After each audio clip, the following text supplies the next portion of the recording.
What up, YouTube? It's your boy VSAT, back, bringing you guys another video. Today's video, we are going to be doing the zombie countdown. People have voiced their top favorite maps in the Call of Duty series. Today, I'm going to tell you guys what are the best zombie maps in order. Now, first of all, before we get into that, let me thank my buddy qhgf. Q, thank you for your assistance. He did help out with the video in terms of how to rank the maps and what is the best way to do so. So, I'm going to leave his Twitter, Twitch, and YouTube down below in the description if you guys want to go check that out. Now, when determining what were the best zombie maps, I used different variables in order to determine that. One being, how was the gameplay, the importance of the map, did it change the way we play zombies today, the Easter egg, the high rounds, the playability, all those features, the balance, all those things I did in order to rank these zombie maps. So since you guys know how we did it, let's just jump right into the video. 18. Die Rise. Die Rise introduced to us the Soliquifier, a fun yet extremely overpowered wonder weapon. Who's Who, a perk that allowed you to revive yourself as if it was co-op, and Jumping Jacks. Jumping Jacks were the boss zombie that would arrive every 4 to 5 rounds, and like any other boss round, conclude in a max ammo. This map was also the first map we had ever seen to be vertical, as well as the only map to be more so vertical based. At first, this gives a nice different approach of moving around, as well as a rush of anxiety, wondering if the elevator will move as hordes of the undead come after you. This rush of energy and excitement, however, quickly dissipates and tends to be more so a nuisance trying to navigate throughout the map. Any hope for an intense high round game will only having you wish that you played Barbie Dreamhouse instead. This is where the non-balance comes into play, being able to camp at multiple areas around the map without as much as leaving but a finger on the controller. This unbalance, in addition to the unique but annoying map design, is why it is last on our list. Anyone else enjoy a good western? Well, number 17, Buried, has to be one of the coolest themes offered in the Call of Duty zombie experience. Treyarch really does capture the essence of the western time with incredible map design. Anyone who owned Buried was able to enjoy the Ray Gun Mark II on all of Black Ops 2 zombie maps, which might have been worth the purchase alone. We are introduced to an awesome new wonder weapon, the Paralyzer, which is not ammo based but will overcharge when used too much. The gun makes it extremely easy to navigate around the map by hovering over zombies and any barriers that may be in your way. However, the result of this wonder weapon also leads to some unbalanced gameplay, as players can also camp in multiple spots around the map and achieve high rounds. Oh, and let's not forget, we also have some random big drunk guy who helps us. He will destroy certain barricades that you need destroyed in order to access certain points of the map, as well as the most essential perk in all of zombies, Juggernaut.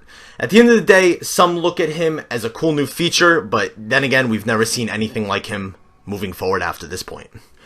At the end of the day, Buried is a beautiful looking map that just does not deliver to its full capabilities, which is why it is number 17 on the list. Simpler is better, they said. In the case of Nuketown, that is partly correct.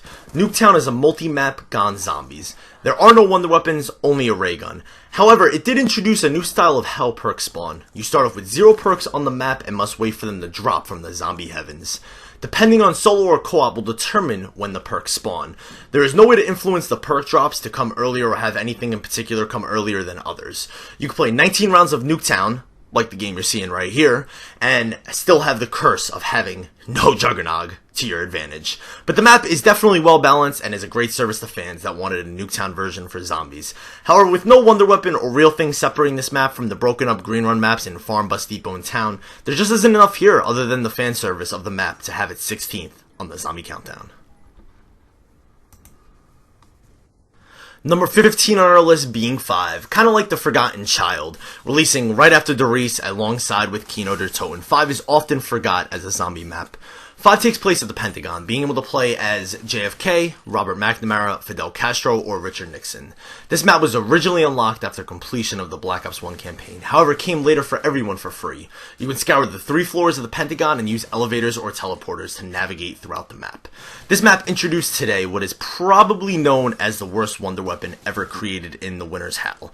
The premise of it being really cool, being able to freeze zombies in place, but would only do so till about the teens. This map also introduced the first ever different boss. Up until this point, we always had dogs as the boss around every 4 to 5 rounds. Well, this map gave us the Scientist. The Scientist being a very peculiar type boss, as it was pretty freaky to have him chase you like Usain Bolt around the map. But he wouldn't actually do any damage. He would only go there to take your gun for his collection. However, if you can kill him, you will get a new drop in the Bonfire Sale. Now, the Bonfire Sale takes the points of Pack-a-Punch from 5,000 to 1,000, only for a limited time, just like any other drop. The map 5 has mainly been dubbed as one of the more creepier zombie maps made, but without anything other than an awesome cast of characters to play as in the Pentagon, it just does not warrant to be any higher on this list.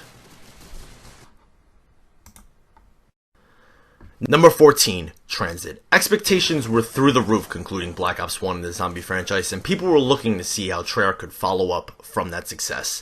What at the time being was by far the most ambitious map to date, may have just been a little too ambitious for its own good. Transit was made up of different areas that were also playable on other separate maps, such as Town, Bus Depot, and Farm, and also had 2 other distinctive areas in the Power area as well as Diner. This map also brought back Nocturne and Toten, or at least a small portion, that Noct players, people who played World at War, can look back and really reminisce on how it all began and how it got started. This map also offers a unique way to navigate quicker and easier using a bus that you can actually pimp out like Pimp Your Ride for the aid of your survival if you so choose to. The bus tends to be the best way for transportation, as running through this fog-filled and lava-filled area is only a nightmare. Transit also introduces a wonder weapon that was for the first time ever a buildable, and not something you received from the box. The gun in design resembles something similar to that of a thunder gun, however is nowhere near effective unless you use it in such a particular method. High round players discovered that by punching with galvanicals, as well as shooting just a short little burst, will kill a few zombies per time, and is used for the high round strategy. However, if you don't use this method, there really isn't much point of actually crafting it, as it overheats very quickly and then breaks. At the end of the day, Transit wasn't the map that everyone looked for, concluding Black Ops 1 starting the Call of Duty Black Ops 2 zombies, but it is still a solid addition to the zombie series with its unique navigation and interesting map design. Coming in at number 13 at the zombie countdown is Der Eisendrache. Now, at the time of this video being recorded, Der Eisendrache has not even yet launched on Xbox or PC. However, Der Eisendrache is the newest installment to the zombie franchise. Der Eisendrache is a medieval castle theme that anyone who may have liked Origins or Mob of the Dead gets some eerily similar reminiscent points during this map. The Panzer returns stronger and more equipped than ever, shooting electrical charges at you that will make it harder to train, and then he'll try and finish you off with his flamethrower.